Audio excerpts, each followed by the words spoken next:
tempo é que temos cada um? É que eu esqueci. Só um bocadinho. Então, muito boa tarde a todos e a todas, os que já estão desse lado conosco. Vamos dar início então à nossa última sessão deste curso breve, que é de facto um curso breve sobre o regime jurídico da União de Facto. Hoje coube-me a mim fazer a moderação e com muito gosto desta última sessão. Tenho comigo os dois convidados, palestrantes, tenho também a senhora Presidente da Associação Portuguesa de Mulheres Juristas, que irá naturalmente dar as boas-vindas e, portanto, neste encerramento, também dar umas breves palavras, dizer umas breves palavras. Hoje temos connosco a senhora doutora Cristina Araújo Dias, que é professora na Faculdade de Direito da Universidade do Minho, é isso, não é, senhora doutora? Exatamente, Escola de Direito da Universidade. Diga, doutora. Escola de Direito da Universidade do Minho. Escola de Direito, exatamente. Que nos vai falar sobre os efeitos da dissolução da união de facto em vida e por morte do ou da companheira. E vamos finalizar com chave de ouro, com o senhor conselheiro José João Abrantes, que nos vai falar sobre uma perspectiva constitucional da união de facto. São estas as duas intervenções que reservamos para esta última sessão. É por isso com muito gosto que a APMJ, a doutora Teresa Féria, a senhora Presidente, irá naturalmente agradecer também, mas da nossa parte eu teria também que o dizer, é com muito gosto que aqui os recebemos e que tenho a certeza absoluta que todas as pessoas que estão do outro lado que seguirão com muita atenção. Queria também, porque o senhor conselheiro me estava a perguntar, explicar aqui duas ou três coisas antes de dar início aos trabalhos. Portanto, os dois palestrantes, quer a doutora Cristina, quer o senhor conselheiro, não vão utilizar suporte em tela, portanto não vão utilizar PowerPoint, vão nos brindar com as suas palavras que nós com muito gosto vamos acolher. Cada um dos participantes terá cerca de meia hora para poder falar, meia hora mais coisa menos coisa, sobre o tema portanto, que lhe foi atribuído, e depois abriremos uma fase de debate ou de pergunta de resposta, se quisermos antes chamar assim. As perguntas não são feitas, portanto, diretamente pelos participantes, uma vez que existe um grande número de pessoas inscritas neste curso, nós optámos pelas perguntas através do questionário, não é? Do QIA. As pessoas devem colocar as questões que tiverem, vão deixando, portanto, nesse espaço reservado, não tanto no bate-papo, porque é difícil para nós seguirmos, mas no QIA, e depois, após, portanto, a preleção, de facto, dos dois oradores, eu irei encarregar-me de ler as questões e de as direcionar para o palestrante visado. De resto, desejo-vos de facto uma boa sessão. Julgo que este curso teve um impacto muito significativo nestas matérias, porque colhemos de facto uma boa adesão de todos os participantes. Deixo então para início dos trabalhos, ou dou a palavra à senhora conselheira doutora Teresa Féria, que é presidente desta nossa associação. Muito obrigada, Joana. Uma boa tarde para todos e para todas que que vão participar nesta sessão, em particular, naturalmente, para a professora Cristina Dias e para o Sr. Conselheiro José João Abrantes. A ambos e a cada um, e eu queria agradecer a vossa participação, pela excelência dos vossos conhecimentos e da vossa experiência técnico-profissional, que vão compartilhar connosco e que vão cumprir o objetivo principal deste curso, que é justamente o de poder, sendo dirigido a juristas, a pessoas que exercem, seja a advocacia, seja outra profissão jurídica, poder melhor habilitar as pessoas a defender os interesses e os direitos daquelas pessoas que vivem em união de facto. Quero agradecer também na vossa pessoa a colaboração das instituições a que estão ligados,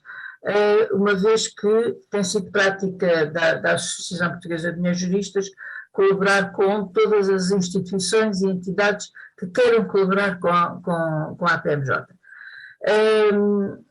Desejo um excelente trabalho a todos e a todas e espero rever-vos, sobretudo os participantes que estão a assistir, em futuras iniciativas da APMJ. Muito obrigada.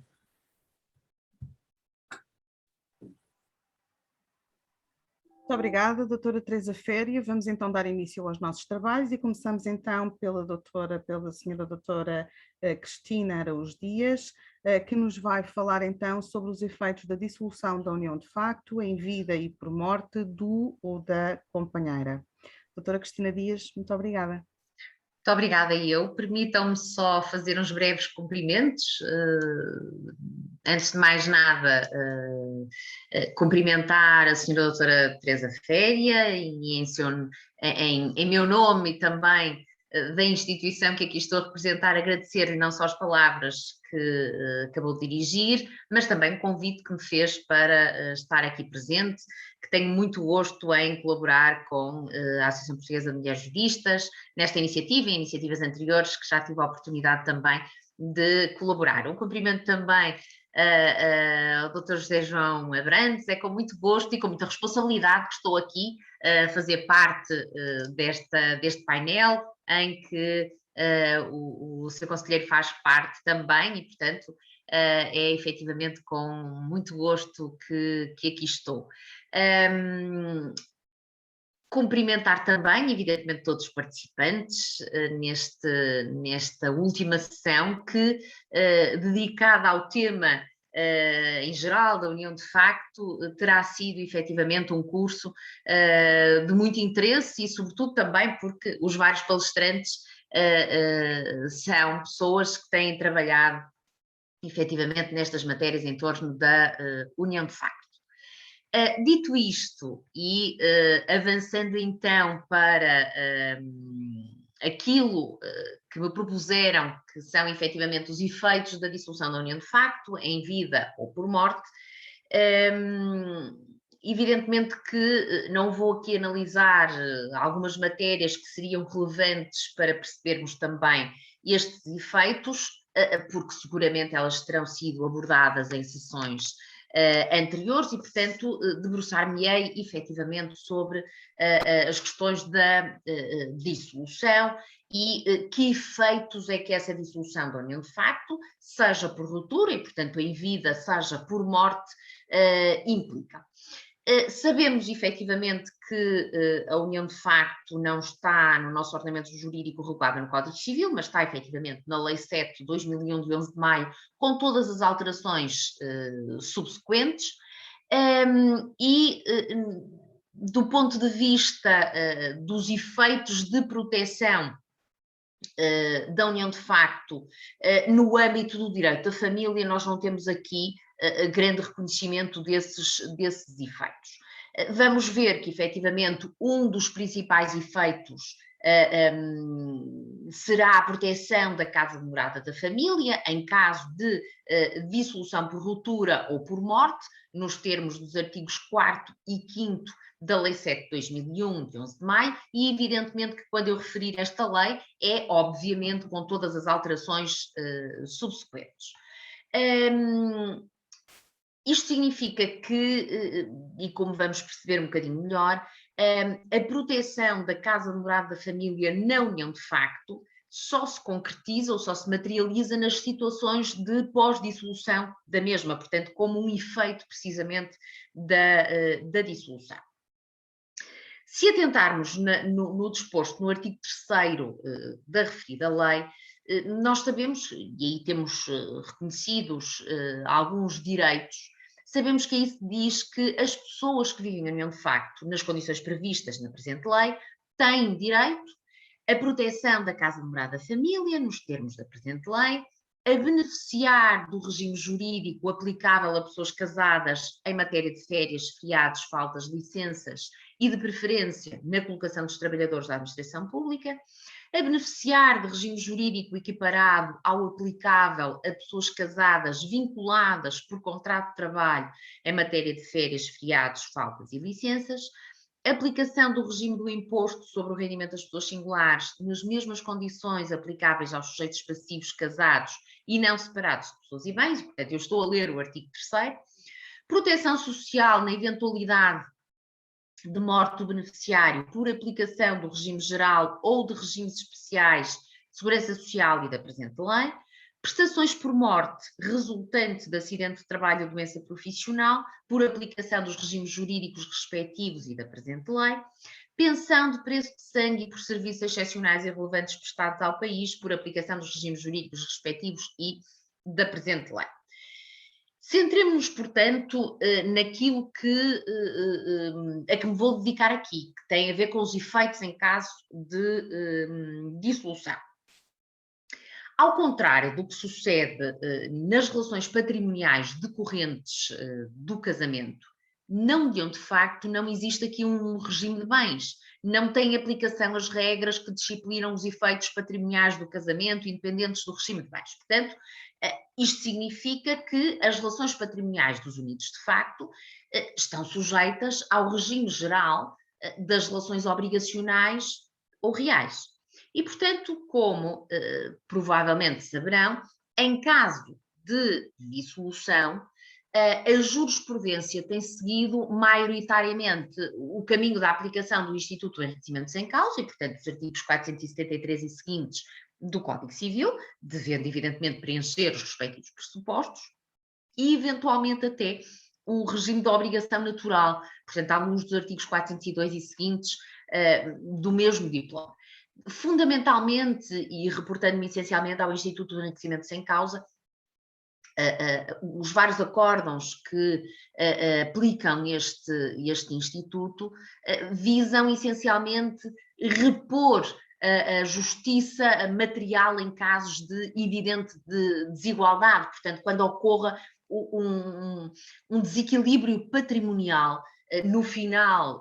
da união de facto, e portanto em casos de dissolução da união de facto, e que precise de ser corrigido. Mas tudo isto para dizer que efetivamente estamos aqui a aplicar regimes de direito comum, portanto, que resultam efetivamente do Código Civil e que não têm ou que não pressupõem na sua base a existência de uma união de facto. Sabemos também, não posso deixar, e se calhar deveria até ter começado por aqui, não posso deixar de referir que o artigo 8º, número 1 da Lei 7 de 2001,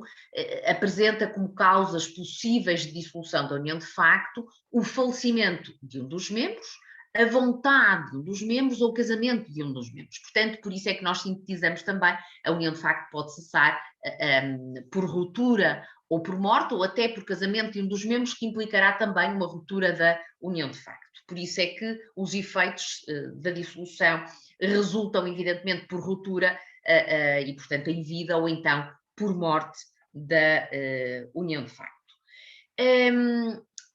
importante também assinalar que, e também nos termos deste artigo 8º, agora no número 2,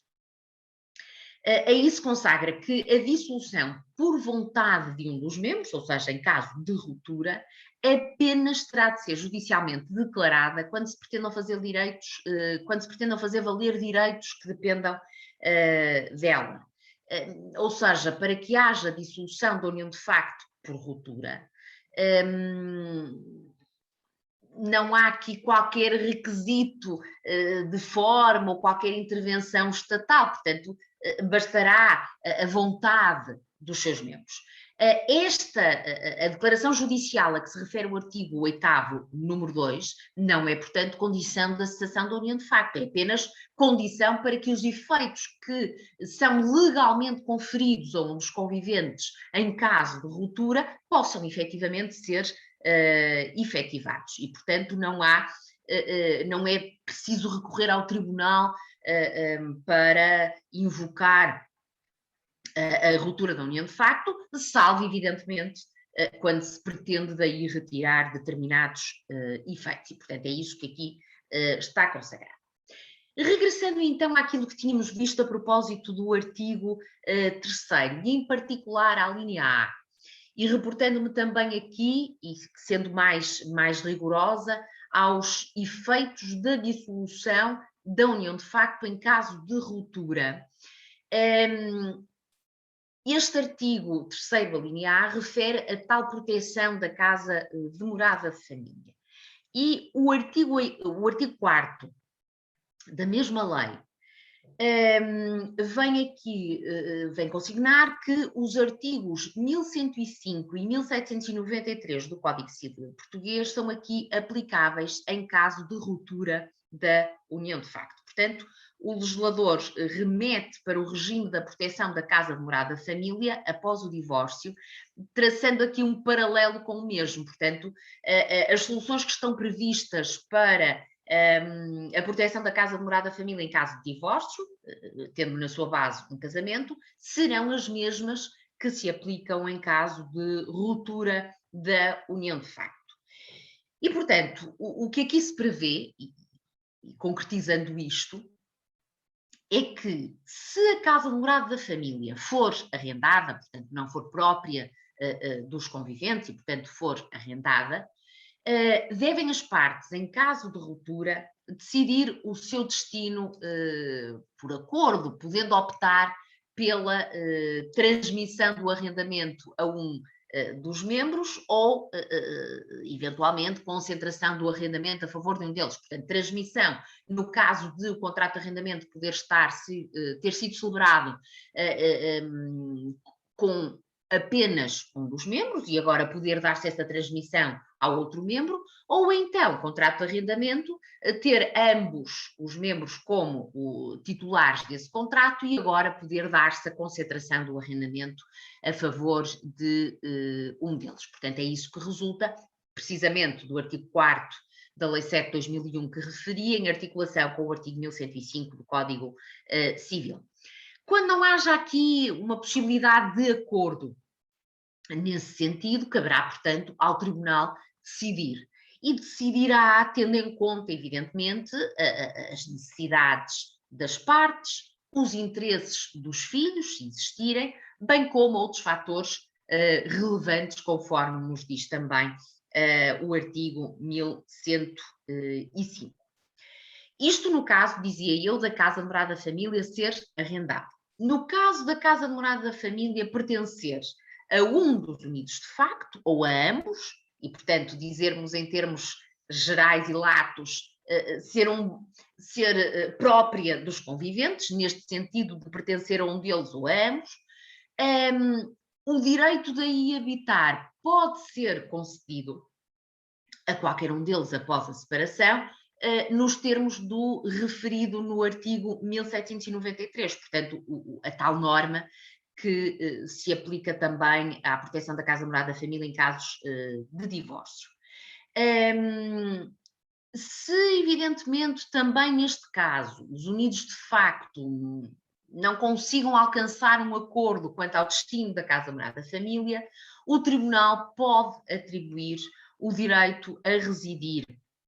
na casa morada da família a qualquer um deles. E seja a casa de ambos, portanto, pertence a ambos em compropriedade, ou seja própria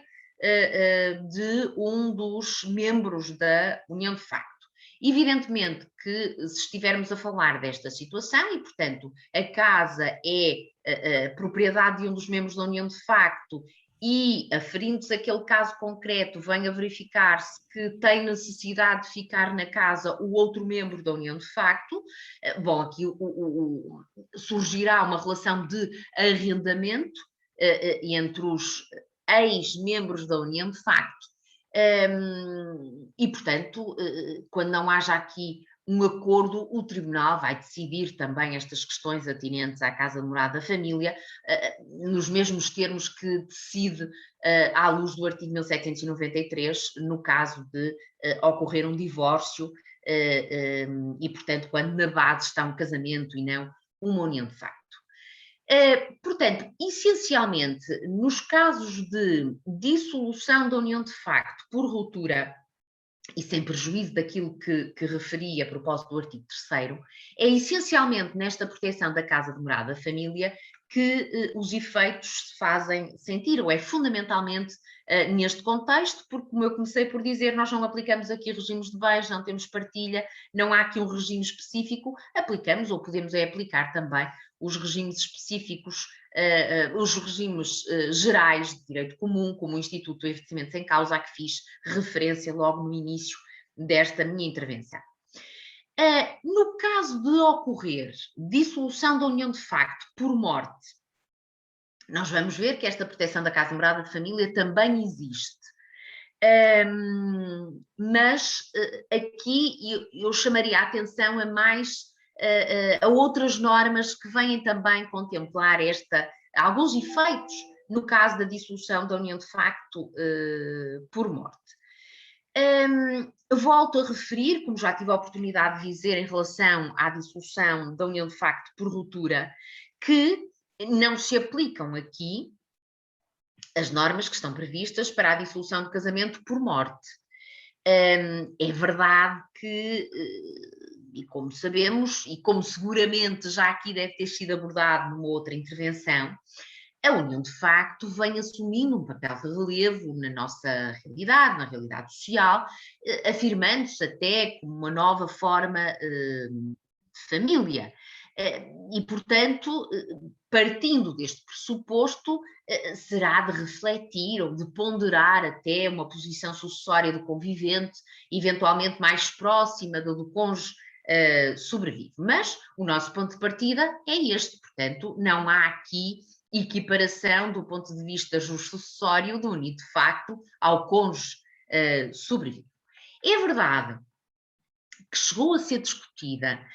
na subcomissão responsável pela reforma do Código Civil em 1977, a inclusão na ordem da sucessão legal do unido de facto. Mas esta possibilidade não foi acolhida pela subcomissão e, portanto, não ficou contemplada, evidentemente, no Código Civil, mas concedeu-se ao unido de facto um direito a alimentos, que ainda hoje permanece nos termos do artigo 2020. Portanto, o convivente sobrevivo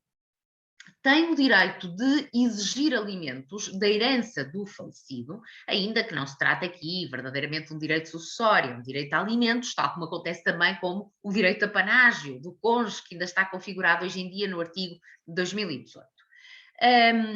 Portanto, quando exista uma união de facto, estejam preenchidos os pressupostos à luz da lei, o convivente sobrevivo tem direito, ou pode vir a ter direito, a uma pensão de alimentos a prestar pela herança do falecido. Por outro lado, e do ponto de vista sucessório, agora estritamente sucessório, já dissemos, evidentemente, que o convivente sobrevivo não é herdeiro legal, portanto, não há aqui, não é contemplado no domínio da sucessão legal, seja ela legítima, seja legitimária, mas nada impede que possa ser realizado um testamento a favor do convivente, portanto, pode ser herdeiro testamentário do falecido, nos termos dos artigos 2179 e seguintes, sendo contemplado, portanto, num testamento. Eu, neste contexto, chamo apenas a atenção que não poderá existir aqui, para vir a ser contemplado no âmbito desse testamento, não poderá existir aqui qualquer caso de indisponibilidade relativa, que estão previstas nos artigos 2192 e seguintes, e em particular, neste contexto que estamos aqui a trabalhar, a situação que está contemplada no artigo 2196, número 1. Portanto, nós sabemos bem que é em função da existência de um vínculo especial que o testador pode manter com uma determinada pessoa que a lei estabelece certas proibições de testar, certos casos de indisponibilidades relativas testamentárias. E nos termos precisamente deste artigo 2196, número 1, diz-se aí que é nula a disposição a favor da pessoa com quem o testador casado cometeu adultério. Evidentemente que o número 2 do artigo 2196 considera que em alguns casos não existe, poderá não existir essa nulidade da disposição testamentária, nomeadamente o casamento, entretanto, já se dissolveu, se os cônjuges estavam separados de pessoas e bens à data da abertura da sucessão, ou se a disposição se limitar a assegurar alimentos ao beneficiário, portanto, tratar-se aqui de um legado de alimentos. Portanto, isto só para dizer que é possível que o convivente sobrevivo seja contemplado como um sucessor testamentário, tendo sido contemplado no testamento pelo convivente que, entretanto, faleceu, mas é importante não esquecer, evidentemente, estas indisponibilidades relativas, em particular, este artigo 2196. Depois, como já tive a oportunidade de avançar um pouco quando referi a proteção da casa, morada, família em caso de ruptura, a Lei 7 de 2001 determina que o convivente sobrevivo goza de direitos relativos à atribuição da casa de morada comum e à transmissão do direito de arrendamento. Portanto, direitos esses que estão contemplados no artigo 5º da Lei 7 de 2001, evidentemente volto a dizer com as alterações subsequentes, e também no artigo 1106 do Código Civil, para o qual este artigo 5º também remete. Tentando sintetizar efetivamente em que é que se traduz esta proteção da casa de morada da família em caso de morte. Aqui se diz que se atribui ao membro sobrevivo um direito real de habitação da casa de morada da família, propriedade do membro falecido, e um direito de uso do respectivo recheio pelo prazo de 5 anos.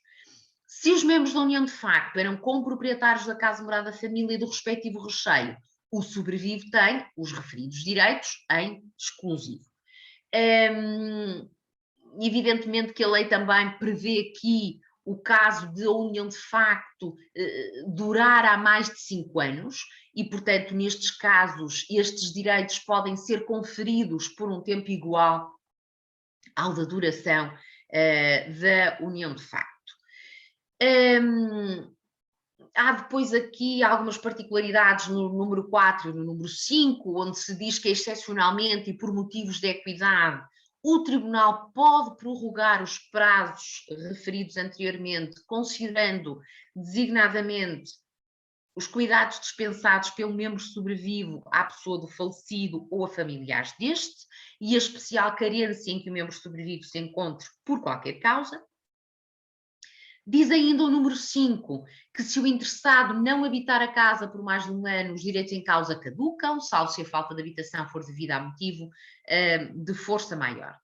E eu chamo a atenção que a atribuição deste direito real de habitação da casa morada da família tem aqui a natureza de um legado legal e é, na atual redação, um legado legal imperativo,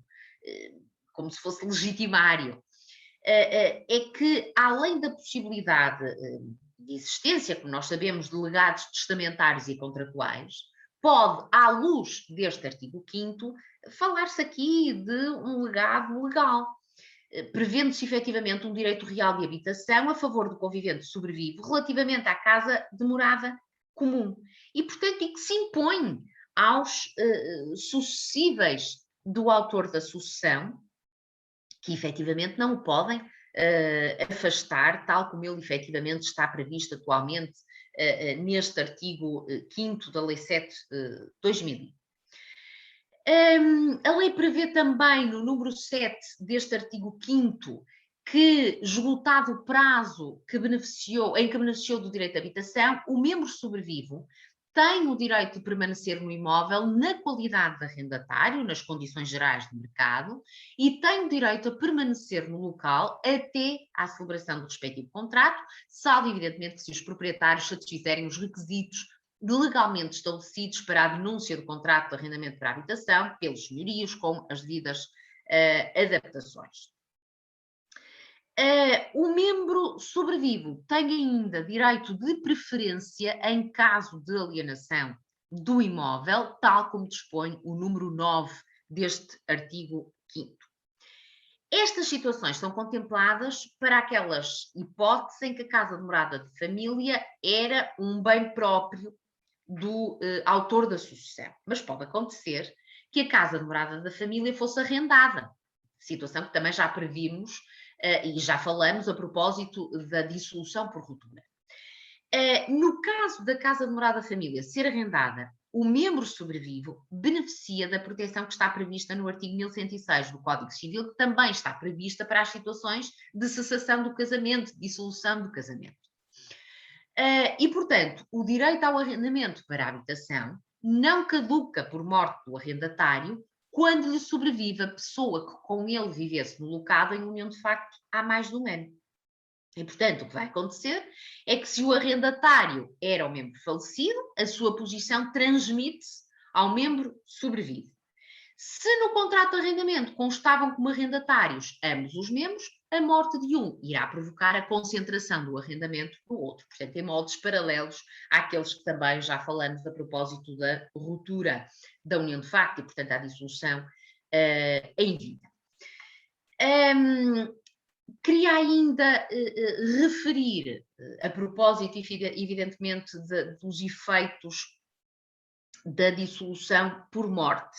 aquilo que já li a propósito do artigo 3º, portanto, o regime de acesso às prestações por morte de que beneficia o membro sobrevivo, nos termos do artigo 3º, as alíneas E, F e G, em articulação com o artigo 6º da Lei 7 de 2001, e, portanto, o que daqui se traduz é que, independentemente da necessidade de alimentos, o membro sobrevivo da união de facto beneficia de proteção social por aplicação do regime geral ou de regimes especiais de segurança social, portanto, subsídios por morte e pensão de sobrevivência,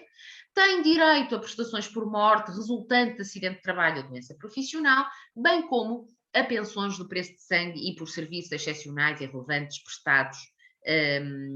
ao país. Portanto, tudo isto nos termos do artigo 6º. Finalmente, não posso ainda deixar de mencionar, também articulando isto com a situação de cessação da união de facto por morte, que no caso de lesão de que proveio a morte de um dos membros da união de facto, há aqui o direito do sobrevivo de poder exigir ao autor da lesão uma indemnização pelos prejuízos sofridos. Portanto, o convivente sobrevivo poderá ter direito a uma indemnização por danos patrimoniais,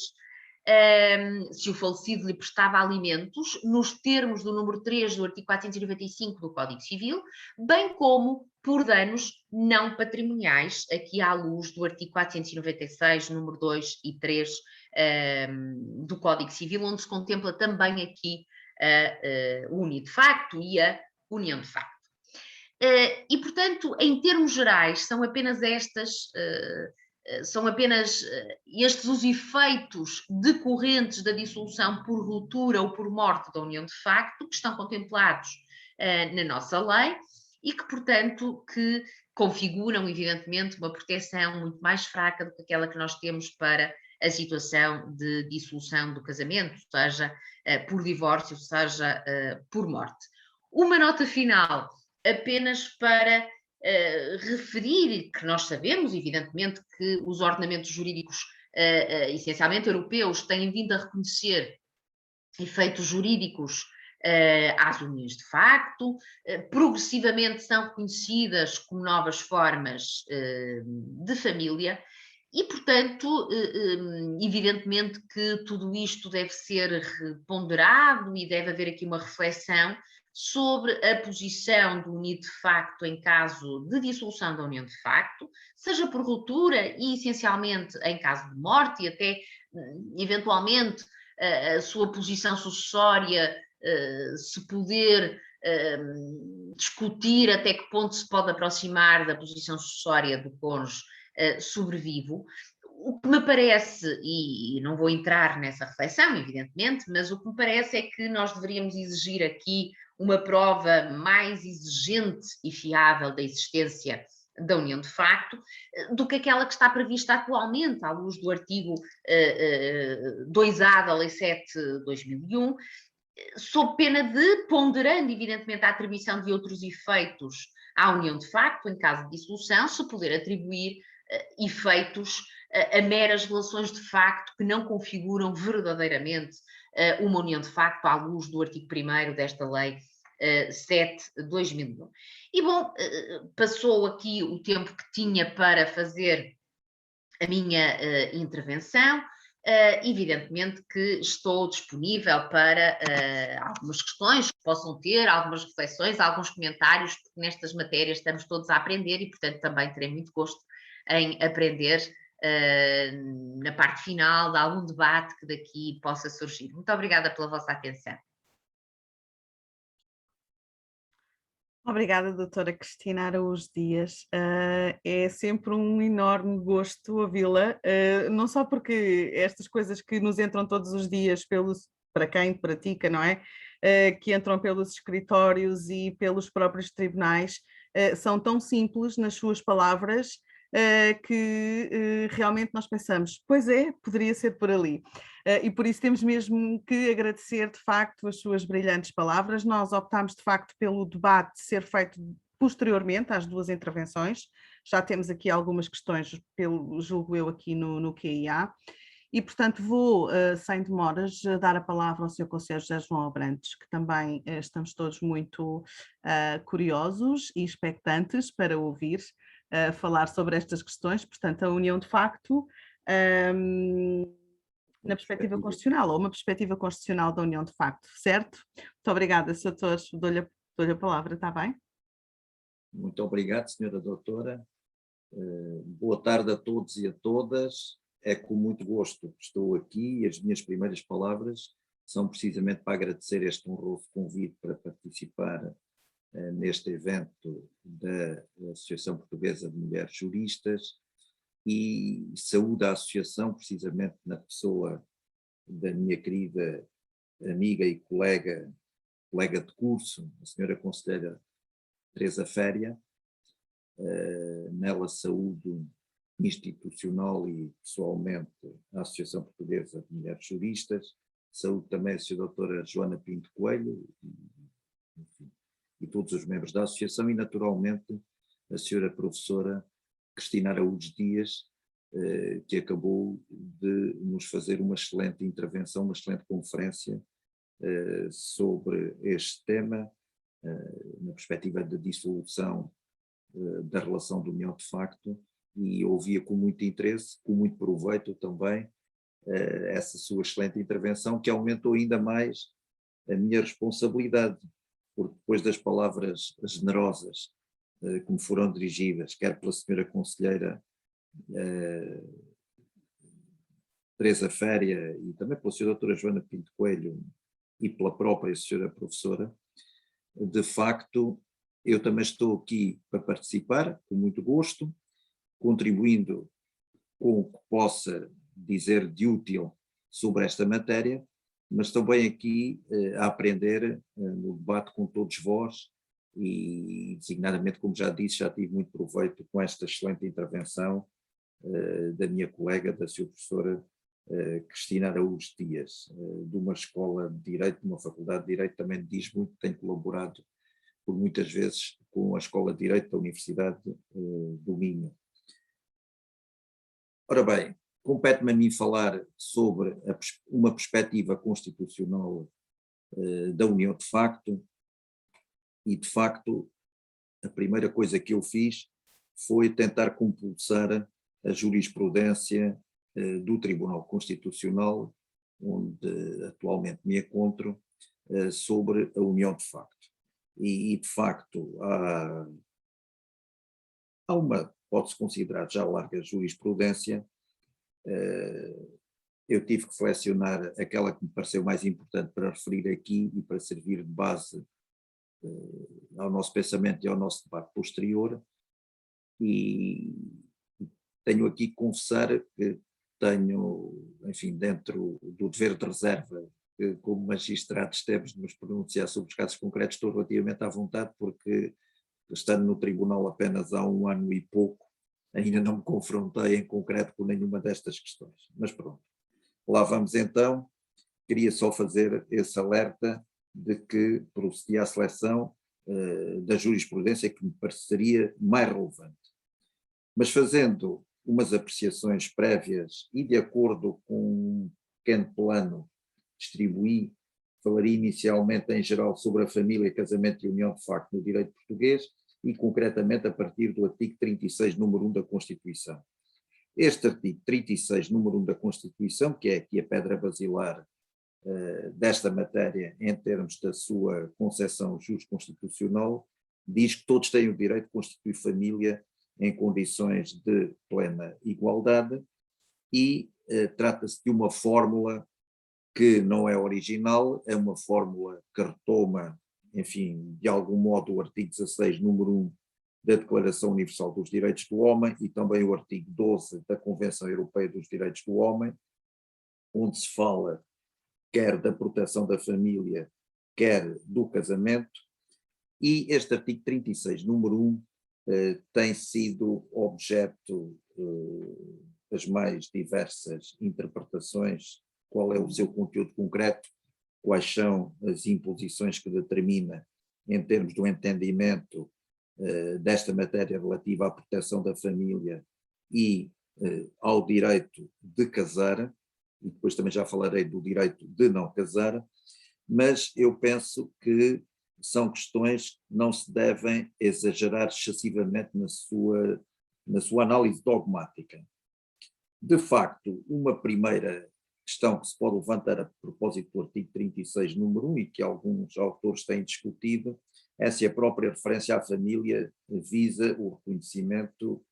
da união de facto, cuja relevância jurídica decorreria assim do próprio texto constitucional.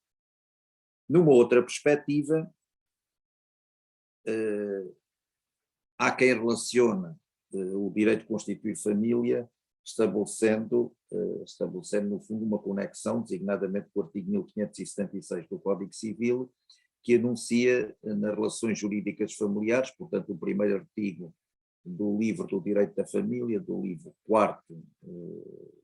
do Código Civil português, as relações jurídicas familiares, sem lá ter a referência à união de facto. Ora bem, eu penso que, como acabei de dizer, estes temas não podem ser empolgados, nem podem ser exagerados na sua análise dogmática.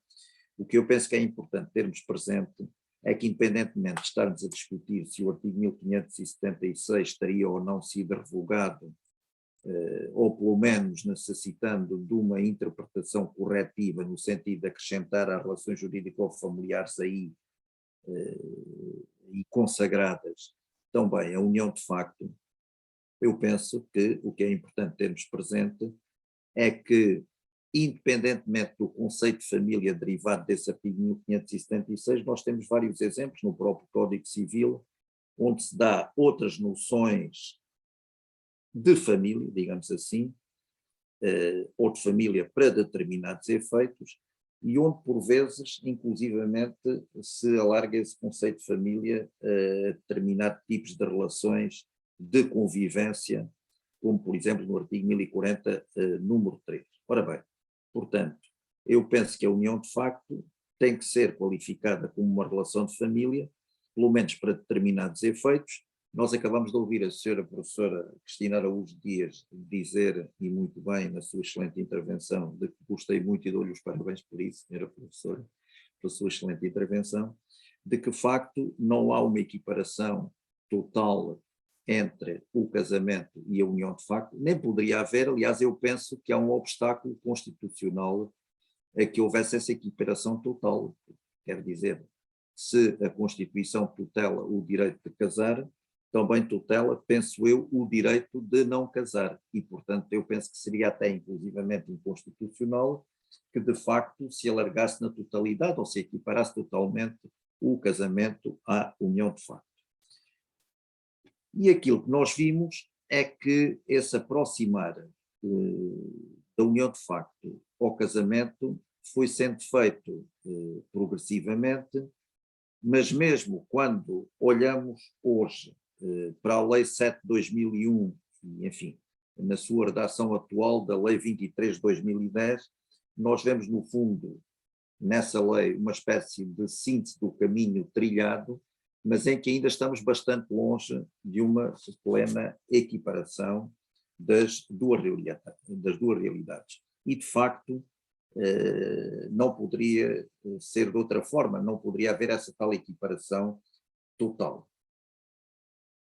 Aquilo que nós assistimos nas últimas décadas é que houve aquilo que eu chamei, nesse pequeno plano, uma superação de uma concepção tradicional do casamento que levou a uma aproximação deste à união de facto. No modelo tradicional do casamento, este era concebido ou é concebido como uma instituição portadora de interesses próprios, transcendendo os interesses dos próprios cônjuges e em que estes deveriam de algum modo sacrificar os seus interesses pessoais a esse tal interesse superior da instituição casamento, mas numa superação desse modelo, aquilo que poderemos dizer numa concepção moderna do Instituto do Casamento, desvaloriza-se esse lado institucional e, no fundo, entende-se o casamento mais propriamente como uma associação de duas pessoas que buscam, através do casamento, qualquer uma dessas pessoas, a sua felicidade e a sua realização pessoal, fazendo-se do sentimento dos cônjuges, ou seja, da sua real ligação afetiva, o verdadeiro fundamento para essa associação, com todas as consequências que daí vêm. Enquanto no modelo tradicional o casamento era objeto de extensa e minuciosa regulamentação legal no que concerne aos seus requisitos de fundo e de forma, aos seus efeitos pessoais e patrimoniais,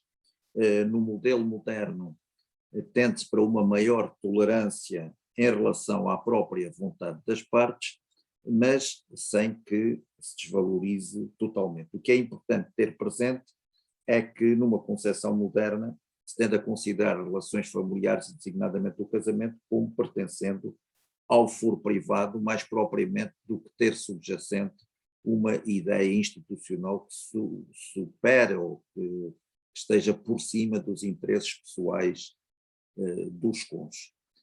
Há, de certa forma, eu lembro uma definição que foi proposta em 1969, já no longínquo ano 1969, numa altura em que em Portugal ainda estávamos perante a primeira versão do Código Civil, 1966, ainda, portanto, antes da reforma de 1977, na Suécia foi proposta uma definição de casamento como união voluntária de duas pessoas independentes, união pessoal de duas pessoas independentes, e precisamente a propósito desta definição, até se discutia se, no fundo, haveria aqui uma definição de casamento ou da união de facto, ou se, no fundo, as duas figuras se reconduziriam uma à outra. Enquanto no modelo tradicional do casamento, por exemplo, os papéis conjugais são pré-determinados na lei, para além dos requisitos de fundo e de forma, enfim, do próprio casamento, enfim, uma das características do casamento em termos atuais é a plena fungibilidade desses papéis conjugais para além de outros aspectos.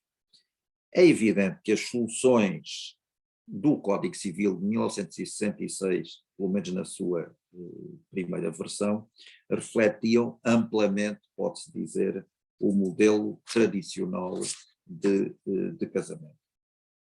Ainda antes de 66, há uma história curiosa que se conta a propósito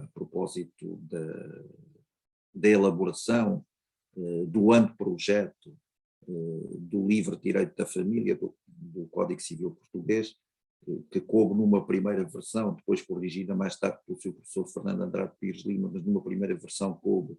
ao professor Manuel Gomes da Silva, e segundo consta que teria sido feita uma versão tão conservadora, que até enfim, altas figuras do regime do Estado Novo se tinham pronunciado nesse sentido do conservadorismo daquele livro que depois foi retocado pelo Dr. Pires de Lima, da Faculdade de Direito de Coimbra.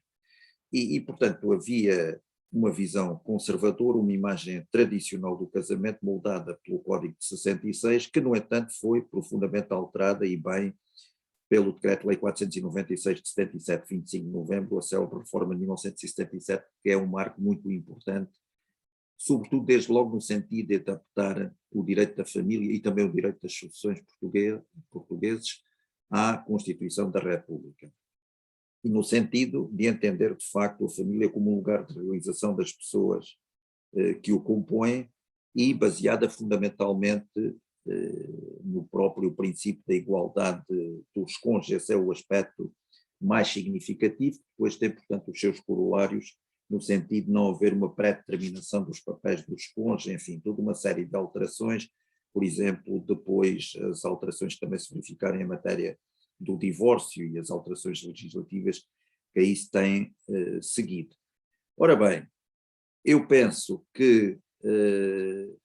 essa superação da imagem tradicional também de algum modo contribuiu para ir aproximando o casamento da união de facto, mas nunca em termos absolutos, apenas no sentido de que as legislações, por força da evolução das mentalidades, da própria evolução da sociedade, têm atribuído cada vez mais efeitos, até do ponto de vista jurídico, à união de facto, e, por outro lado, têm reduzido os efeitos imperativos do contrato de casamento. De qualquer forma, há sempre que ter presente que há que tutelar as expectativas das pessoas que, ao optarem pela união de facto, estão a exercer um direito que é também um direito fundamental. As pessoas que se casam exercem um direito fundamental, que é o direito de casar. As pessoas que não se casam e que preferem viver em união de facto, estão também a exercer um direito fundamental, que é o direito de não casar. E já disse há pouco que hoje a Lei 7 de 2001, enfim, na redação atual da Lei 23 de 2010, de 30 de agosto, de facto tem um quadro jurídico que é um pouco o culminar de uma evolução gradual da regulamentação destas matérias, mas que fica ainda muito longe dessa equiparação.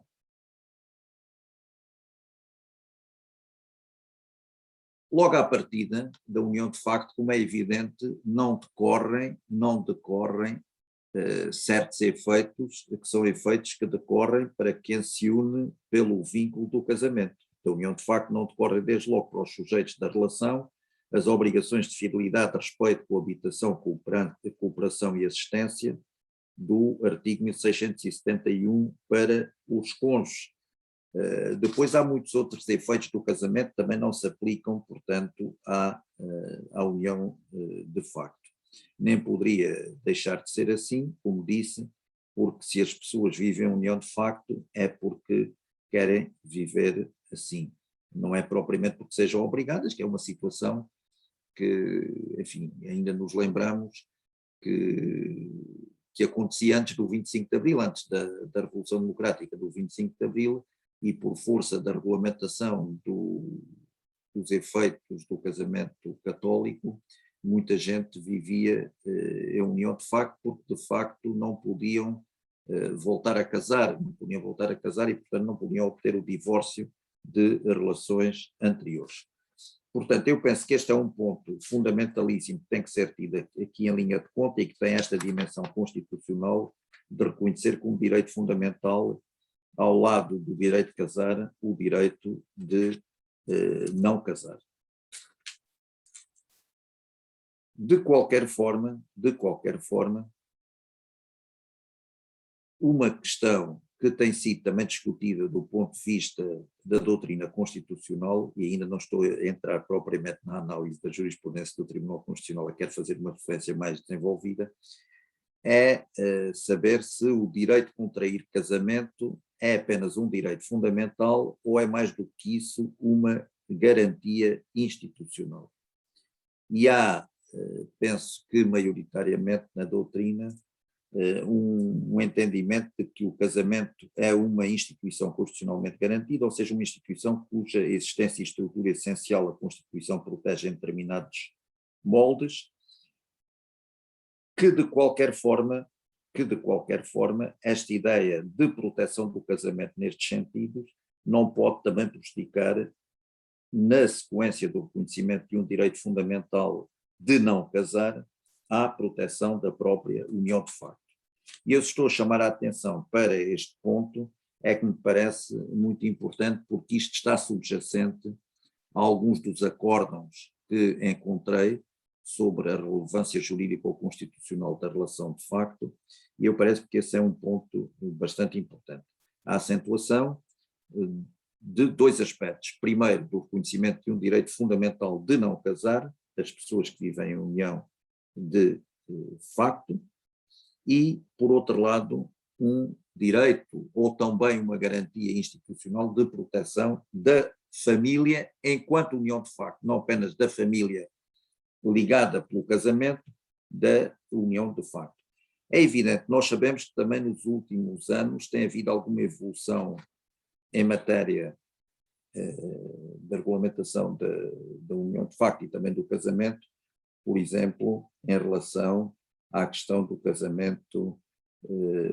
entre pessoas do mesmo sexo, e portanto não vou aqui fazer a referência a esse aspecto, porque não tem aqui autonomia.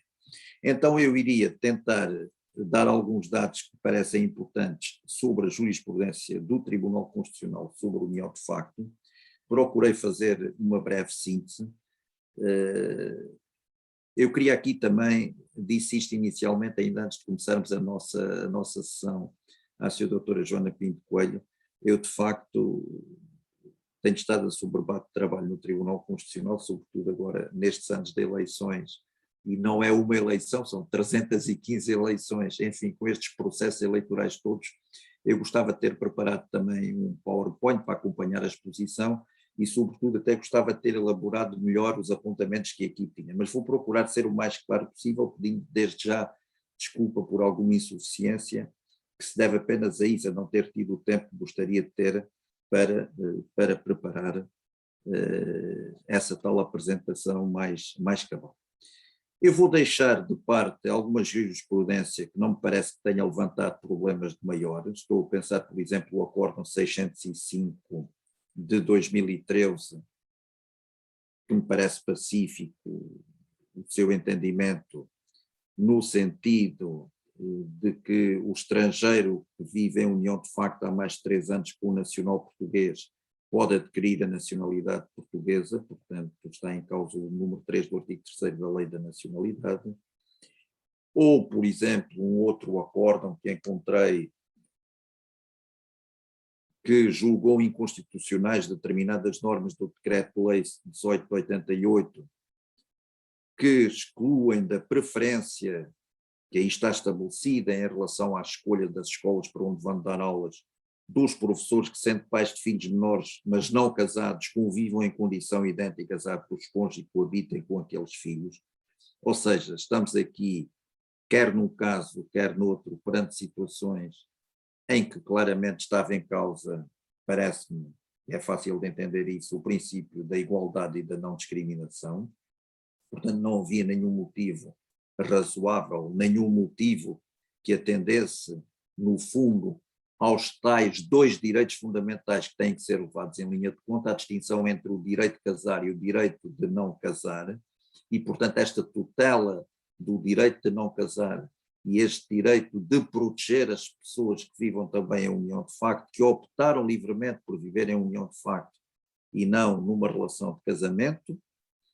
isso também tem que ser protegido e, portanto, só na medida em que daí decorram corolários que possam levar a limitações dos seus direitos, é que se justifica que haja algum tratamento diferenciado, que não era aqui o caso. Eu vou também passar por cima de alguma jurisprudência, e aí até alguma jurisprudência extensa, mas vou concentrar mais nos efeitos civis da união de facto do que propriamente, por exemplo, na matéria da segurança social, mas na segurança social, só fazendo uma breve referência, há de facto jurisprudência que ao longo dos tempos foi sendo um pouco contraditória, que foi evoluindo em sentido que se pode considerar discutível. Naturalmente, se são entendimentos diferentes ao longo do tempo, sempre serão discutíveis, porque se tenderá a concordar com uns ou com outros. Estou a pensar, por exemplo, na jurisprudência do Tribunal Constitucional, que se pronunciou várias vezes sobre a questão da titularidade das pensões de sobrevivência em caso de união de facto, vir a depender da prova de o companheiro do falecido estar nas condições no artigo 2020 do Código Civil, artigo que há pouco a senhora professora já nos falou, no fundo, portanto, vir a depender de ter direito a obter alimentos da herança, por não os poder obter das pessoas referidas no artigo 2009, número 1, linhas A a D, do mesmo Código. Aqui a jurisprudência tem oscilado maioritariamente, tem entendido que a interpretação, enfim, das normas, quer em matéria da CGA, portanto do funcionalismo público, quer da própria segurança, no sentido da titularidade de pensões de sobrevivência em caso de união de facto, dependerem de se fazer prova do companheiro do falecido ou da falecida estar nas condições do artigo 2020 do Código Civil. Há muita jurisprudência que tem entendido que esta diferenciação não é inconstitucional. Só para dar algum exemplo,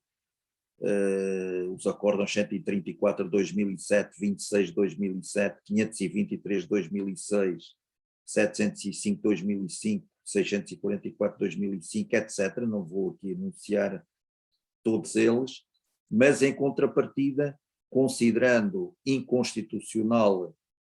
uma norma idêntica à norma extraída dos artigos 41 e 41.2 do Estatuto das Pensões de Sobrevivência no Funcionalismo Público, o acórdão 88 de 2004. Portanto, aqui temos verificado alguma oscilação e, portanto, eu, como disse, ainda não tive a oportunidade de me pronunciar, ainda não, estando no tribunal apenas há um ano e pouco, ainda não me calhou nenhuma situação destas, mas embora a doutrina maioritária consagrada nesta jurisprudência sobre estas questões da segurança social aponte no sentido da não inconstitucionalidade, eu tenho de facto algumas dúvidas pelo que li no acórdão, mas eu não queria perder muito tempo com as questões da segurança social, poderia aqui citar muito mais acórdãos, mas eu iria fundamentalmente e de uma forma também relativamente breve concentrar nos efeitos civis da união de facto e do seu tratamento pela jurisprudência do Tribunal Constitucional e, desde logo, começaria por referir um acórdão que é o acórdão 359-91, de 7 de junho de 1991,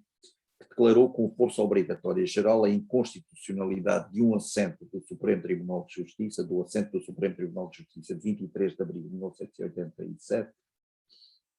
que considerou não serem aplicáveis às uniões de facto, mesmo que destas haja filhos menores,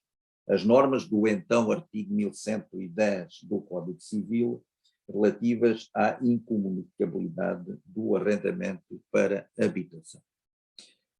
Este acórdão, penso que é um acórdão muito importante e que depois, aliás, foi replicada, a tese aí sufragada, veio a ser replicada no acórdão 1221-96, aí já não estava em causa o artigo 1110 do Código Civil, mas estava em causa o artigo 1793,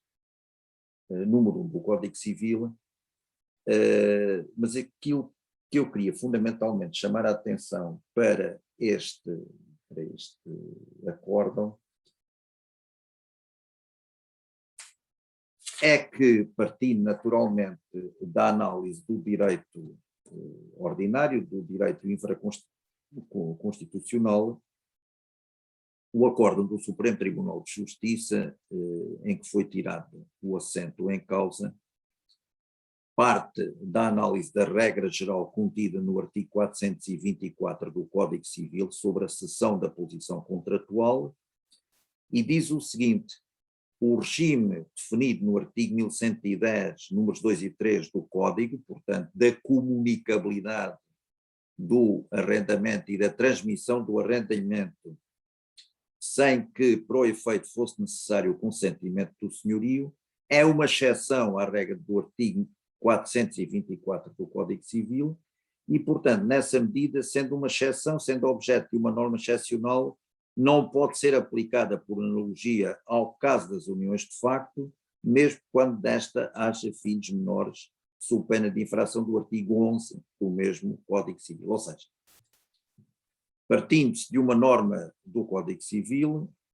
que é a norma-regra em matéria de cessão da posição contratual, confronta-se com o regime do artigo 1110 e, de facto, nesse artigo 1110, números 2 e 3, na altura, artigo 1110, números 2 e 3,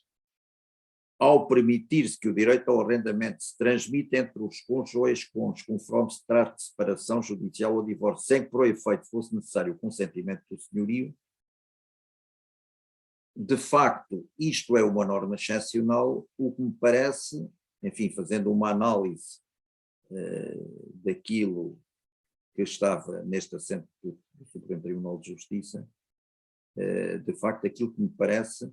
é que se sobrevaloriza o entendimento do direito infraconstitucional, do direito ordinário, numa perspectiva que acaba por esquecer os valores constitucionais. É evidente que a então norma constante do artigo 1110, números 2 e 3, era uma exceção. Era uma exceção à regra do artigo 424. Mas isso justifica que a partir daí se vá aplicar uma regra, que obviamente que é uma regra muito importante, que é a não aplicação analógica, das normas excepcionais. O problema é que este entendimento, que me parece correto do ponto de vista do direito ordinário, do direito infraconstitucional, colide com uma norma da Constituição, que é o artigo 36, número 4, consagra o princípio da não discriminação dos filhos em função dos progenitores serem ou não casados. É evidente que nesta situação, porque isto dizia respeito, portanto, a situações em que havia filhos menores e, portanto, o entendimento do assento é que, nestes casos em que havia filhos menores, a norma valeria apenas para o caso do casamento, mas já não para o caso da união de facto. Este assento, portanto, julgou neste sentido e o Tribunal Constitucional, num acórdão que foi relatado pelo conselheiro Monteiro Diniz, veio precisamente a considerá-lo inconstitucional. Este acórdão veio depois a ter também alguns votos de vencido, mais concretamente declarações de voto de vencido. Foi um acórdão tirado com vários votos de vencido dos conselheiros Messias Bento, Vítor Nunes de Almeida, Fernando Alves Correia e Manuel Cardoso da Costa, em que no fundo se baseavam fundamentalmente na mesma argumentação do Supremo Tribunal de Justiça e no entendimento de que competiria ao Tribunal Constitucional não censurar propriamente o direito ordinário, que seria, portanto, uma reserva, digamos assim, do legislador ordinário, do legislador democrático. Ora bem, eu tenho dúvidas em relação à bondade destes argumentos, porque de facto me parece que se esquece aqui a dimensão constitucional, designadamente, embora se diga que numa primeira linha o que está em causa são os efeitos do fim do casamento, ou enfim, da separação judicial de pessoas e bens ou do divórcio, mas reflexamente, de facto, isso vai se repercutir na situação dos filhos menores que vivam com os cônjuges. E, portanto, eu não tenho dificuldades de entender que se possa ver de uma forma diferente a situação, dizendo que não é o tratamento não discriminatório dos filhos menores que estaria aí em causa, porque aquilo que era a previsão da norma jurídica em causa era apenas a regulação dos efeitos, enfim, da cessação do casamento ou da união de facto. E, portanto, a questão depois da transmissão do arrendamento através de uma norma excepcional em relação ao artigo 424 do Código Civil. Parece dificilmente entendível assim. De qualquer forma, há aqui toda uma série de material que pode ser analisado e que me parece bastante interessante. Como já disse, com a diferença que agora já não estava em causa o artigo 1110 do Código Civil, ou então o artigo 1110 do Código Civil, portanto, sobre a transmissão do arrendamento, mas estava em causa, sim, o artigo 1793 do Código Civil. Portanto, estava-se perante um pedido de reivindicação de imóvel de uma fração autónoma em que o requerente e a requerida viviam em união de facto, estando tal fração registada como propriedade do requerente, que pretende que a mesma seja entregue livre de pessoas e bens, sendo certo que a requerida ali continua a residir com 2 filhos menores do casal. Também, maioritariamente, decidiu o Tribunal Constitucional considerar inconstitucional este tratamento diferenciado da união de facto em relação ao casamento, mais uma vez com o voto vencido do conselheiro Vítor Nuno de Almeida, que também já tinha votado vencido no acórdão 359/91 e votou também aqui vencido no artigo 1200, no acórdão 1221 de 96. Mas para além destas questões, eu iria talvez um pouco mais detalhadamente, eu penso que ainda terei algum tempinho, não é? Não sei. Ou se calhar senhor conselheiro, tem um tempinho pequenino.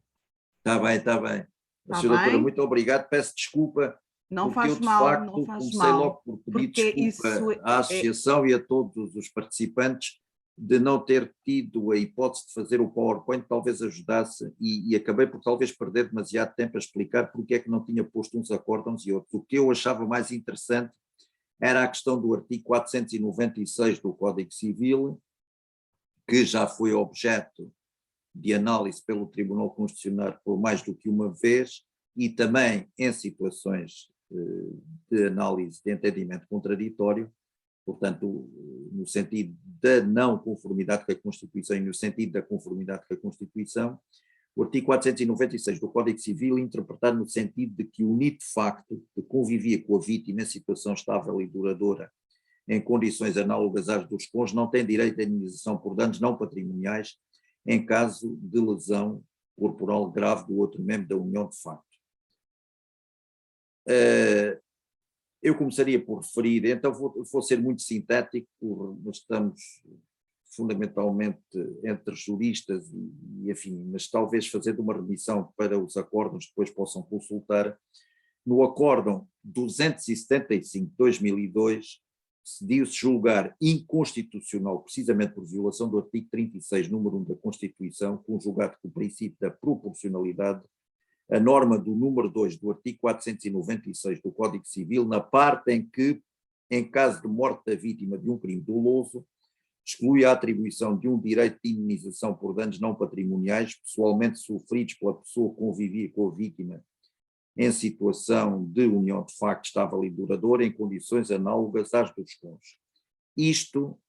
no acórdão 275 de 2002. Decidiu-se julgar inconstitucional. Mas, curiosamente, eu digo curiosamente porque foi pela mão do mesmo relator, o conselheiro Mota Pinto, no acórdão 86 de 2007, decidiu-se não julgar inconstitucional a norma do artigo 496, número 2 do Código Civil, na parte em que exclui o direito à indenização por danos não patrimoniais da pessoa que vivia em união de facto com a vítima mortal de acidente de viação, resultante de culpa exclusiva de outrem, juízo reiterado depois mais tarde no acórdão 87 de 2007 e 210 de 2007. Ora bem, aqui foi discutido quer a questão do princípio da igualdade, mas a grande discussão acabou por se pôr em torno não do princípio da igualdade, mas da violação ou não da proteção da família, artigo 36, número 1, e também do princípio da proporcionalidade. eu tinha aqui o acórdão e talvez fosse importante ler aqui alguma parte que afasta a análise do ponto de vista do princípio da igualdade para centrar tudo em torno da eventual conformidade ou desconformidade com o artigo 36, número 1, e com o princípio da proporcionalidade. Ora bem, eu penso que a questão da igualdade não pode ser aqui liminarmente afastada, porque ainda num acórdão relativamente recente do conselheiro Cláudio Monteiro, ou melhor, em que o conselheiro Cláudio Monteiro votou vencido, não se encontraria justificação material para a diferenciação entre os dois estatutos. Eu talvez, deixando algum espaço mais para voltar a falar isto no debate, se quiserem, limitar-me a enunciar, portanto, estes acórdãos para já, ficando depois disponível para desenvolver um outro ponto de acordo com aquilo que disse o essencial. Peço desculpa de talvez me ter perdido noutros pontos e não me ter logo concentrado, mas queria chegar de facto a este ponto e ter mais tempo. Uma pessoa começa depois a falar e acontecem estas coisas. Peço desculpa e muito obrigado pela vossa atenção. Muito obrigado. Muito obrigada, senhor conselheiro. De facto, que grande lição. E depois, quando o saber é muito, há sempre tanta coisa para dizer e para explicar e nós gostamos tanto de ouvir. Provavelmente, se tivéssemos aqui muito mais tempo para poder estar online, seria muito bom continuarmos a ouvir os seus ensinamentos, que agradecemos imenso. Temos várias perguntas que já estão feitas aqui no espaço do QIA, que foram dirigidas de facto a cada um de vós e, portanto, que eu já passarei a ler, mas porque na sua exposição, senhor conselheiro, fez alusão a um acórdão que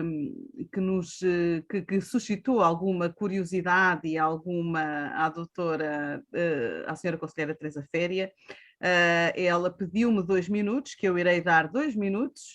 impertrivelmente, para poder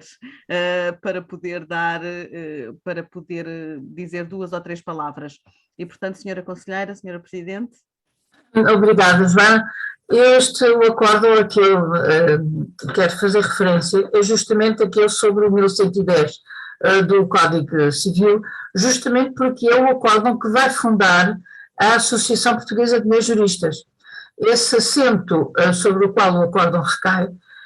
foi um assento que suscitou tanta indignação quando foi publicado no fatídico dia 28 de maio de 1987. Em Portugal, em 28 de maio, tem assim umas coisas estranhas, e que algumas pessoas, algumas almas pouco caridosas, resolveram telefonar umas às outras para dizer isto não pode ser, o Supremo desta vez exagerou.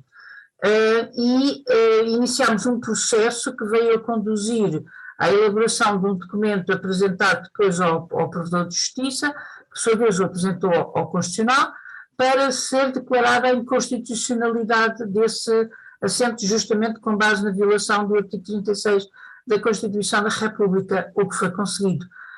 E todo esse processo, que é de elaboração, de estudo e de apresentação, que veio a constituir um grupo que posteriormente se entendeu dever constituir-se em associação, e daí a Associação Portuguesa de Mulheres Juristas.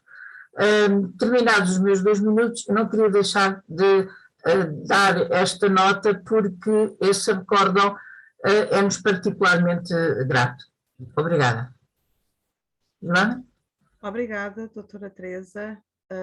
Vamos dar então início ao nosso espaço de debate. De facto, temos aqui algumas perguntas, temos também no bate-papo algumas afirmações, algumas exclamações, no sentido de que foram excelentes estes 2 conferencistas. Aprendemos de facto bastante e foi um registro fantástico, muita matéria, muito direito, muita questão técnica, e portanto temos mesmo que agradecer. Portanto, eu iria passar então às questões que aqui ficaram colocadas no bate-papo. E penso que vou começar pela doutora Cristina Dias. Tenho aqui uma pergunta que questiona, portanto, casa de morada de família, seja propriedade do falecido conjuntamente com os filhos de um primeiro casamento, portanto, no âmbito de uma união de facto, existe ainda esse direito real de habitação pelo período de 5 anos, portanto, esta pergunta está relacionada de facto com uma questão que a doutora Cristina, na sua preleção, portanto, abordou, e, portanto, penso que é dirigida a si, se quiser então responder, doutora. Muito obrigada, e agradeço também a pergunta, obviamente. Existe na mesma o direito real de habitação, portanto esse direito real por isso é que eu dizia que ele é qualificado como um legado legal e imperativo, portanto mesmo que, e havendo esse o caso, portanto não havendo aqui nenhuma sucessão legal a favor do unido de facto sobrevivo, e se existirem efetivamente filhos do unido de facto falecido, são esses os filhos que são os seus herdeiros legais, e portanto a propriedade pode transmitir-se precisamente a esses herdeiros legais, mas continua a existir e existe o direito real de habitação e o direito do uso do recheio nas condições previstas no artigo 5º da Lei 7 de 2001. Espero ter esclarecido. Esclareceu, claro que sim. E eu tenho aqui uma segunda pergunta que eu vou dirigir enfim, já que estamos em sede de debate, que eu gostava de ouvir os dois convidados sobre esta questão, que é de um senhor Otávio Rezende, que diz assim: se de todo não pretende o legislador equiparar o casamento e a união de facto, até pelo direito ao não casamento, nomeadamente não regulando fins patrimoniais ou regime de bens, porque por supor que tenha de haver relações patrimoniais após a cessação ou ruptura da união de facto. Não sei qual de vós quer começar, mas eu gostava de ouvir os dois.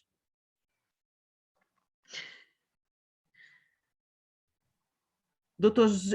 senhor conselheiro, quer começar desta vez? Posso começar,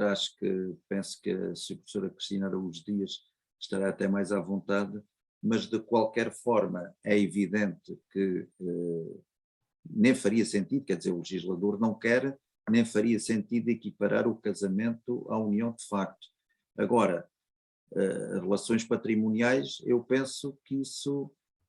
faz sentido que seja regulado, porque elas poderão existir naturalmente em qualquer relação até de convivência. Agora já nem estou a falar,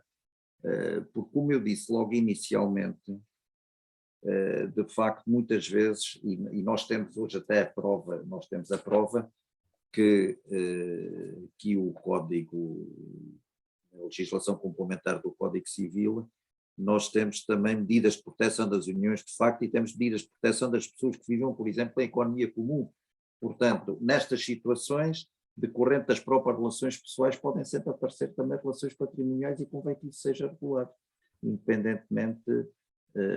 depois de terem uma configuração ou outra. Eu não sei bem qual era o sentido que depois a senhora doutora sintetizou na pergunta, mas era isso, qual o sentido de regular a cessação das relações patrimoniais numa união de facto, aquilo que eu percebo, e já na sequência, portanto, este curso já é a 4ª sessão, não é? E, portanto, conseguimos perceber de algumas questões que foram sendo abordadas, não é? Que há, portanto, esta questão entre uma coisa ser o casamento, outra coisa ser a união de facto, e, portanto, para que regular, o que é que está, para que é que há a necessidade de regular, e, portanto, eu penso que o intuito da pergunta, se me parece que entendi bem, é, de facto, se o legislador não faz esta equiparação entre o casamento e a união de facto, porque é que nós vamos estar aqui a pressupor que tenha que haver relações patrimoniais após a cessação ou ruptura? Ou seja, enquanto estamos juntos, faz todo sentido andarmos a partilhar aqui algumas coisas. Depois, a seguir, Quer dizer, se era uma união de facto e não existe regime, para que falar disto? Eu penso que é esta, portanto, que o mas, doutor... Sra. Doutora, mas eu acho que fundamentalmente, e como disse, eu acho que a Sra. Professora Cristina da Luz Dias está mais à vontade, mas Doutora portanto eu acho que nós movemos fundamentalmente no espaço do não direito, isso caracteriza a união de facto, não é? Mas isso não invalida que tenha havido um processo. Eu estou-me a lembrar de uns textos do Sr. Professor Francisco Manuel Pereira Coelho, sobre que aqui há uns anos fez umas conferências sobre o ensino do Dr. Manuel de Andrade, do professor Manuel de Andrade, e é engraçado porque depois ele ia relacionando o pensamento do professor Manuel de Andrade com a evolução do próprio, no caso do direito da família, enfim, não, o professor Manuel de Andrade, tal como o professor Pereira Coelho, dedicaram-se a muitos ramos do direito civil, mas era concretamente na área do direito da família que ele referia. Vamos lá ver, a própria aproximação, a própria superação, digamos assim, da concepção tradicional do Instituto do Casamento acaba por levar, agora temos que entender isto com grano salis, mas acho que todas as pessoas que aqui estamos, todos e todas que aqui estamos, percebemos isto, quer dizer, uma certa deslegalização, ou uma certa desjuridificação do Instituto do Casamento, no tal sentido, nós ainda aprendíamos, eu lembro-me quando eu mais a senhora conselheira Teresa Féria lá andávamos a aprender direito da família, tínhamos lá precisamente as lições que era do professor Francisco Manuel Pereira Coelho, que na altura era o professor de Coimbra, que nós cá em Lisboa tínhamos as lições do professor Manuel Gomes da Silva, ainda me lembro que era um volume só sobre o casamento, e depois ele confundia muito o casamento civil com o casamento canónico, porque tem um bocado a ver com aquilo que falei há pouco, o professor Manuel Gomes da Silva, que era um obrigacionista, mas em matéria de direito da família era uma pessoa muito conservadora. Eu acho que ele até, pronto, enfim, isto agora era um comentário um bocado à latra. Nós ainda me lembro desses fascículos que tínhamos na altura, quase que havia uma sobreposição da regulamentação civil do casamento com a própria regulamentação vinda do direito canónico. Bom, mas agora perdi-me um pouco com isto. O que eu quero dizer é que nós chamávamos ao casamento como é que era um daqueles contratos de conteúdo pré-determinado, e que era quase pré-determinado na sua totalidade. Hoje em dia as coisas não são bem assim, mas, por exemplo, se há essa deslegalização do casamento neste sentido, obviamente que não é sair do espaço do direito, do espaço jurídico, também tem havido alguma legalização crescente, digamos, da união de facto, sem que ainda se equipare ao casamento, nem faria sentido. Eu acho que, e eu, por exemplo, fiquei satisfeito que a senhora conselheira Teresa Féria tivesse lembrado esse episódio relativamente, e que teve a ver com a criação da Associação Portuguesa de Mulheres Juristas relativamente ao tal acórdão que declarou inconstitucional aquele assento. Nós temos que ver, eu costumo sempre dizer, que o direito é um espaço de ordem, muitas vezes de cristalização da ordem, mas é também um espaço de debate e até de luta pelo direito, um pouco para utilizar a expressão de Ehring, não é? De Ehring, a luta pelo direito. Porque a senhora conselheira lembrou a indignação que esse acórdão, e muito justamente, provocou. Mas esse acórdão, que eu acho que é um acórdão muito bem feito, teve imensos votos de vencido, ou seja, estas coisas às vezes, portanto, este processo de uma maior disposição até pelas partes dos efeitos do casamento e, por outro lado, uma regulamentação crescente da união de facto, é inevitável e também sempre numa perspectiva, desde que o legislador democrático encare isso numa perspectiva de tutelar a liberdade das partes, quer no casamento, quer da união de facto, no fundo é isso, é a proteção. A proteção da família, para mim, é a proteção da família derivada do casamento e a proteção da família derivada da união de facto, sem fazer confundir uma com a outra, porque há dois direitos fundamentais que estão em causa, para além dessa garantia institucional da proteção da família, seja da família baseada no casamento, seja da família baseada na união de facto, há depois o reconhecimento destes dois direitos fundamentais que têm que ser respeitados e que só podem ser diferenciados na medida em que se justifique de acordo com a fundamentalidade das duas figuras. Por isso é que me parece dificilmente compreensível diferenças de regime que não venham daí. Mas enfim, mas eu já disse, acho que a senhora professora poderá falar melhor sobre este ponto, e eu já falei demasiado, mas agradeço muito e tem sido um gosto estar aqui a participar convosco e também a aprender. Senhora professora, peço desculpa. Muito obrigada, Sr. Conselheiro. Concordando em tudo aquilo que já referiu, eu só acrescentaria um ponto que é, efetivamente, o que está na base do reconhecimento, eventualmente, de alguns direitos ou de alguma proteção à união de facto, é o tomar consciência de que, efetivamente, não é o vínculo jurídico constituído pelo casamento que faz surgir a necessidade desses efeitos existirem, mas é efetivamente a existência de uma convivência de vida, que é o que está na base também da união de facto. E por isso é que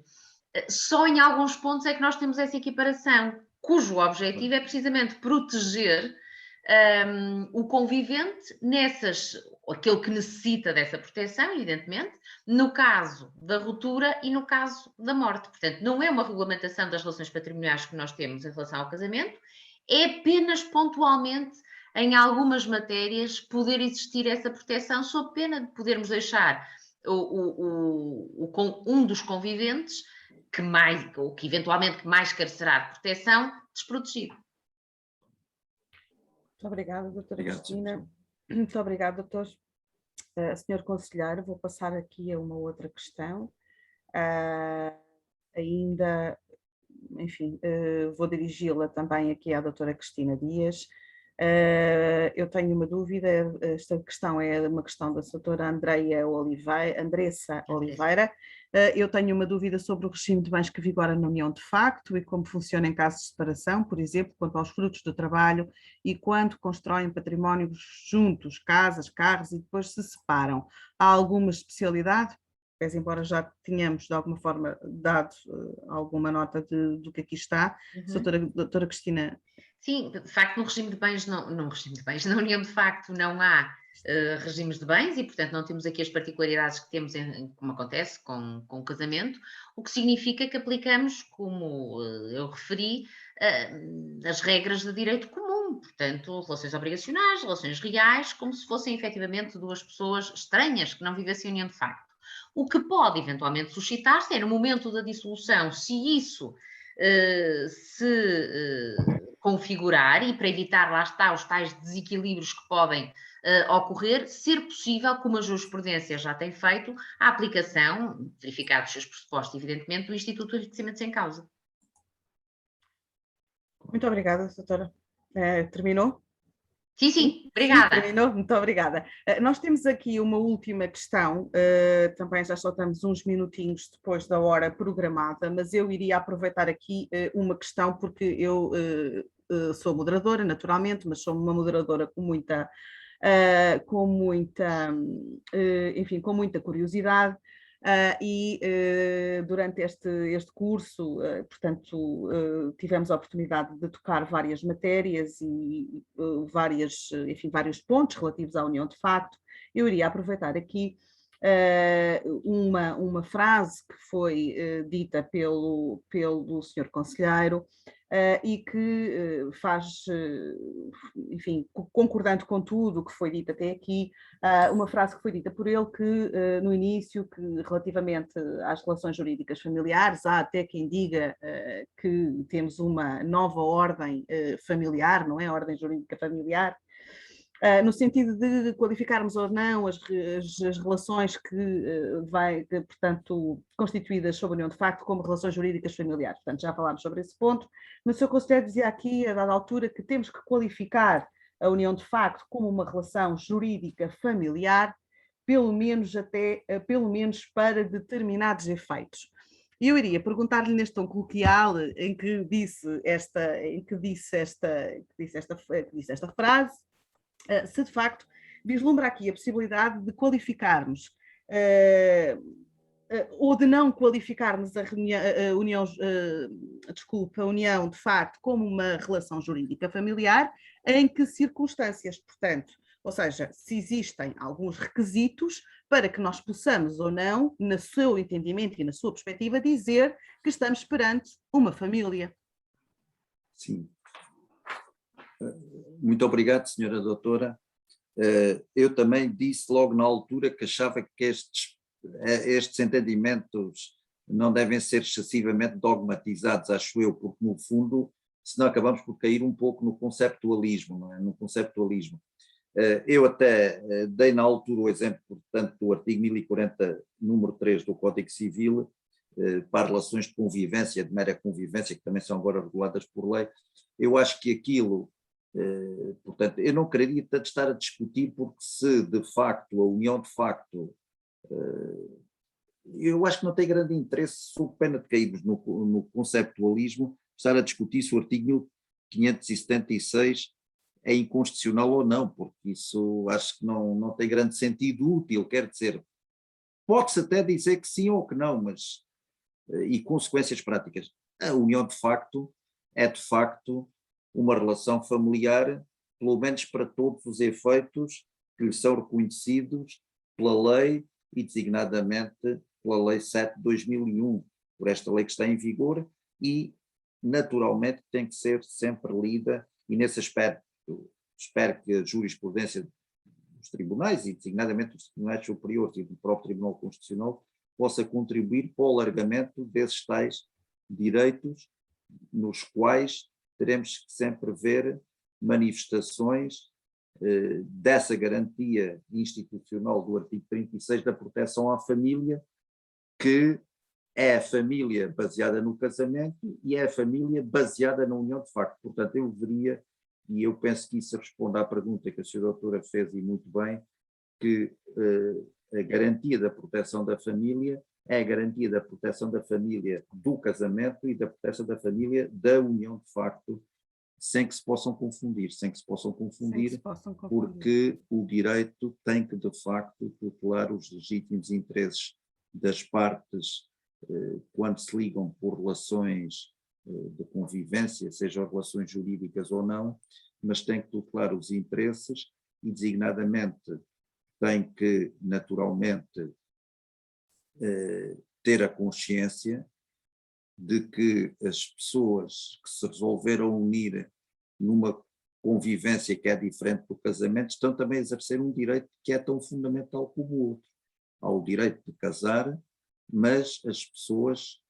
também podem exercer o direito de não casar. E, portanto, daí decorre que não podem ser discriminadas, porque ambas estão a exercer direitos fundamentais, não podem ser discriminadas,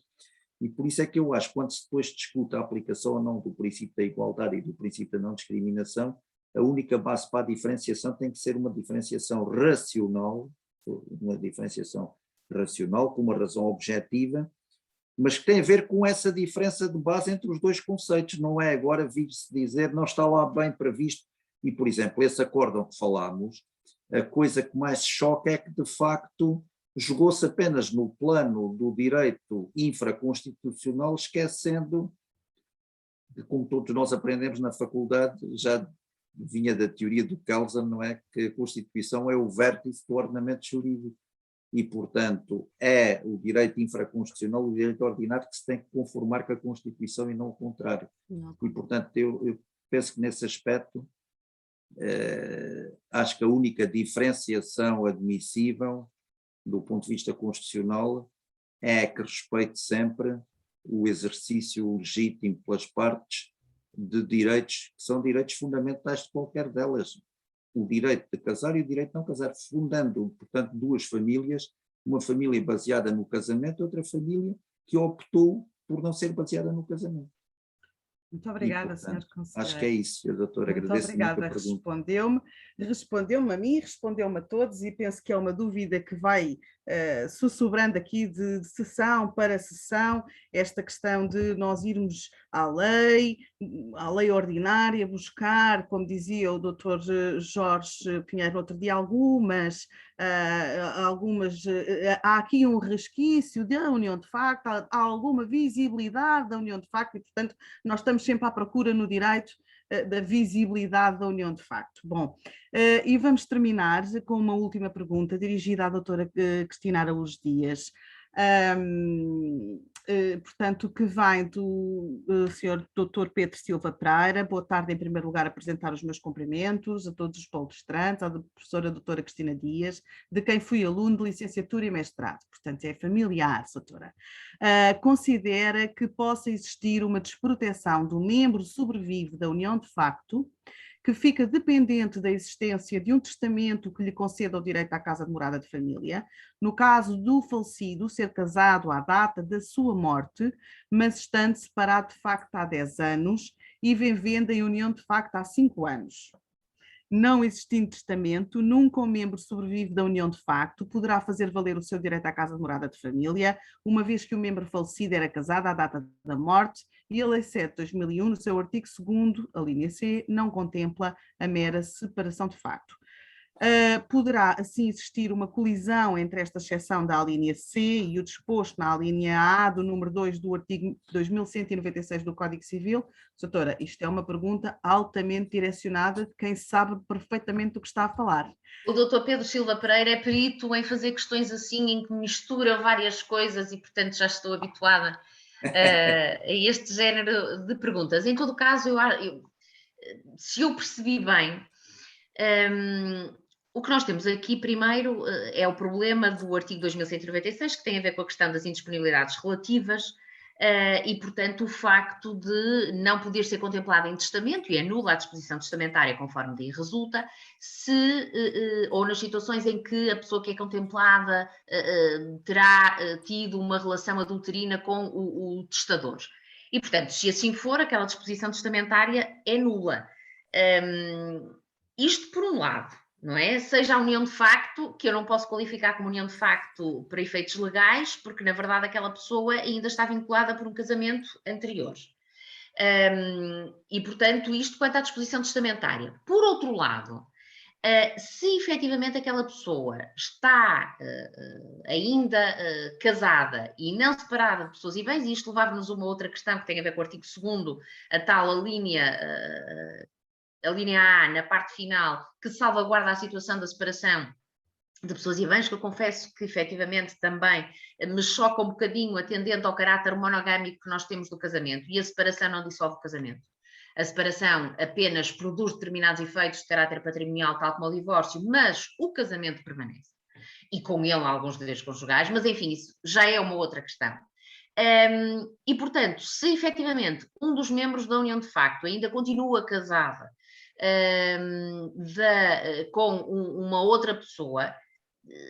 pode efetivamente viver ou ter uma convivência semelhante a uma união de facto, 10 anos, 5 anos, ou seja o que for, que, por um lado, não pode contemplar essa pessoa na tal disposição testamentária pelas razões que eu já referi, e, paralelamente, esta união de facto, entre aspas, não produz os efeitos pretendidos pela lei, porque, efetivamente, temos uma exceção contemplada na lei para a produção desses efeitos, o que significa que nem por via do testamento, nem por via da tal proteção da casa morada da família à luz do artigo 5º, nós temos esta pessoa contemplada, e pela razão, evidentemente, de termos aqui na base ainda um dos conviventes estar ainda casado. Portanto, eu não vejo que haja aqui uma colisão entre o artigo 2º, a tal parte final que refere à separação de pessoas e bens, e o artigo 2196, número 2, que não contempla essa situação e só diz o casamento não estar ou poder estar dissolvido. O que eu acho, e articulando com o que eu comecei por dizer, é que o próprio artigo 2º da Lei 7 de 2001, nesta parte final, na linha A, eu confesso que não consigo justificá-lo no contexto geral do que é o casamento, do que é o vínculo matrimonial e do como é que nós, ordenamento jurídico português, atribui efeitos jurídicos à união de facto. Mas isso é já uma outra questão e que, evidentemente, o legislador provavelmente não quis contemplar, porque expressamente aí aparece que, sem prejuízo de poder haver esses efeitos, não obstante a separação, apenas existir a separação de pessoas e bens. Doutor Pedro, espero ter minimamente esclarecido aqui as suas dúvidas. Doutora Cristina, muito obrigada. Nós já ultrapassámos aqui em 15 minutos a nossa hora prevista. Eu quero agradecer, vai-me permitir a doutora Teresa Féria, que julgo que ainda está em linha, mas em nome da Associação Portuguesa de Mulheres Juristas, de agradecer